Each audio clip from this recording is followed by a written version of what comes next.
ઓમ શ્રી ગણેશાય નમઃ. સંક્ષિપ્ત યોગ વશિષ્ઠ મહારામાયણ નિર્વાણ પ્રકરણ. ચિત્ત અને સંસારના અત્યંત અભાવનું તથા પરમાત્માના ભાવનું નિરૂપણ. કુમ કહે, રાજન, ચિત્ત નામની વસ્તુ કોઈ કાળમાં, કોઈ સ્થાનમાં યા કોઈ વસ્તુ રૂપે ક્યાંય છે નહીં. આ જે ચિત્ત જેવું પ્રતીત થઈ રહ્યું તે અવિનાશી બ્રહ્મ છે. સંપૂર્ણ ચિત્ત વગેરે પ્રપંચ અજ્ઞાનાત્મક છે, તેથી તેનું અસ્તિત્વ નથી. કેમ કે જે અજ્ઞાત્મક વસ્તુ છે તેનો જ્ઞાનથી બાદ થઈ જાય, તેથી અધિષ્ઠાન બ્રહ્મમાં અહમ તમ તત્વ વગેરે કલ્પનાઓ કઈ રીતે રહી શકે? જે કાંઈ પણ આ પ્રગટ જગત છે તે કાંઈ છે નહીં, બધું બ્રહ્મ છે. તેથી કોણ કોને કઈ રીતે જાણે? પ્રાકૃત પ્રલય બાદ સૃષ્ટિના આરંભમાં જે આ ચિત્ત વગેરે જગત ઉત્પન્ન થયેલ દેખાય તે વાસ્તવમાં છે નહીં. આ ચિત્ત જેવું લાગે છે, આ ચિત્ત જેવું લાગે વગેરે રૂપે જે ક્યાંક મેં નિર્દેશ કર્યો તે માત્ર તમને સમજાવવા માટે કર્યો. ઉપાદાન વગેરે કારણ રૂપે જે પ્રસિદ્ધ છે તેમનું પણ અસ્તિત્વ નથી, અને જેટલું ભાવ રૂપે પ્રસિદ્ધ છે તેમનું પણ અસ્તિત્વ નથી. તેથી આ અસત જગતનું કારણ બ્રહ્મ નથી. કેમ કે અજ્ઞાન જનિત ભ્રાંતિરૂપ જગત છે, તેથી તેની કોઈ કાળે સત્તા છે નહીં.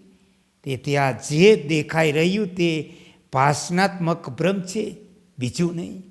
જે દેવ નામ અને રૂપ રહી છે તે બ્રહ્મરૂપી દેવના વિશે એમ કહેવું કે આ દેવ આ મિથ્યા જગતનું નિર્માણ થાય,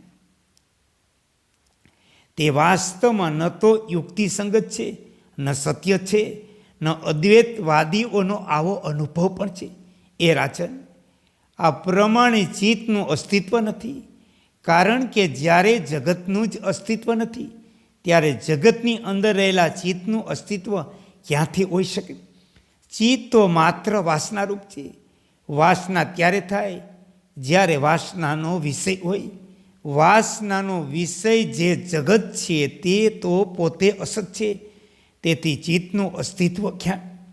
વાસ્તવમાં તો કારણના અભાવથી આ દસ્ય વાસનાનો વિષય જગત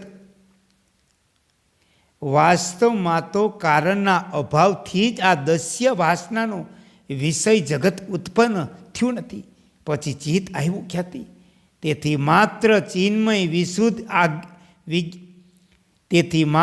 ચિન્મય વિશુદ્ધ વિજ્ઞાન સ્વરૂપ પરમાત્મા પોતાના સંકલ્પથી સ્ફુરિત થઈ રહ્યો. તેથી તેનાથી ભિન્ન જગતની સત્તા ક્યાંથી આવી?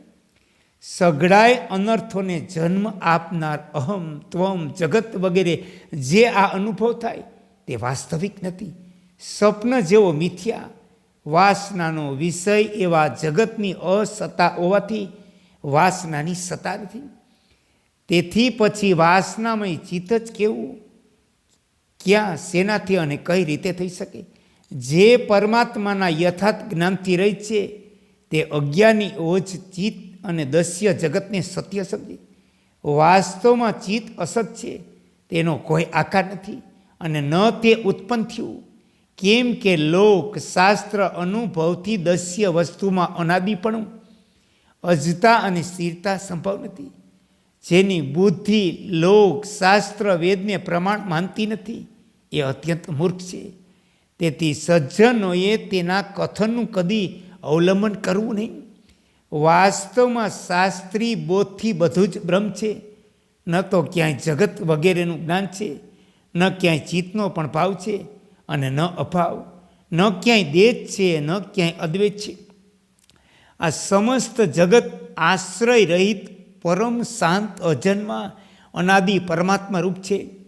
પરંતુ આ જે અજ્ઞાનીઓ દ્વારા જોવામાં આવેલા રૂપનું જે જગત છે તે ન અનેક છે ન એક છે. તેથી તમે મૌન વ્રત ધારણ કરી કાષ્ટની જેમ સ્થિત રહો. રાજા શિખિત વચ્ચે કહ્યું કે મહામુનિ, તમારી કૃપાથી મારો મોહ નષ્ટ થઈ ગયો. મને બ્રહ્મના સ્વરૂપની સ્મૃતિ પ્રાપ્ત થઈ, મારી શંકા દૂર થઈ, મારી બુદ્ધિ પરમ વિશ્રામને પ્રાપ્ત થઈ. હવે હું આત્મવાન થઈને સ્થિત છું. હવે મેં જ્ઞેય વસ્તુ પરમાત્માના સ્વરૂપનો અનુભવ કર્યો. હું મહામૌની થઈ ગયો. મહામાયારૂપી મહાસમુદ્રને પાર થઈ ગયો. હવે હું શાંત છું.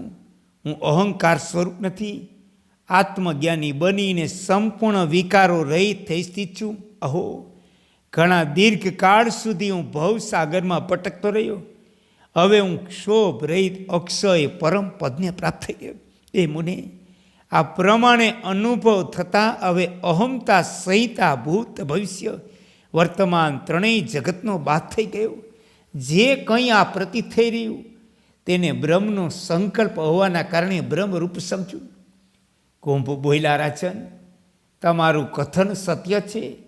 જે ચિન્મય પરમાત્મામાં ખરેખર આ જગત છે જ નહીં, ત્યાં આકાશમાં પ્રતીત થનારા ગંધર્વ નગર જેવો અહમ તમ વગેરે અનુભવ કેવો, કયા કારણે એને કઈ રીતે થઈ શકે?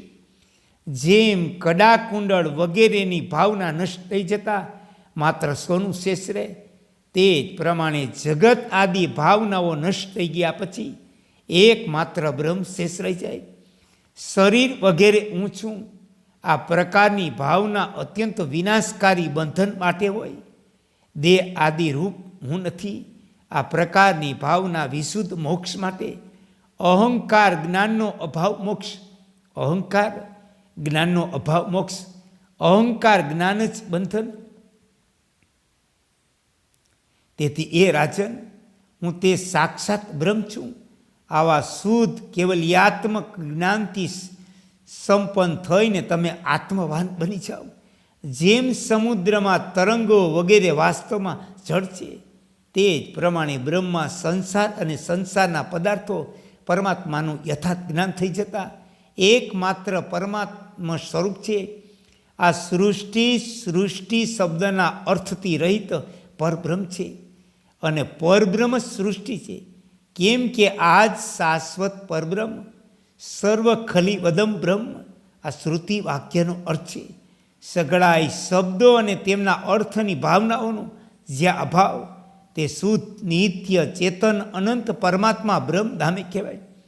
કેમ કે પરમાત્માનો યથાર્થ અનુભવ થઈ જતા જ્યારે શબ્દ અને તેના અર્થરૂપ સંસારનું જ્ઞાન રહેતું નથી, ત્યારે એક અજન્મા શાંત બ્રહ્મ શેષ રહે.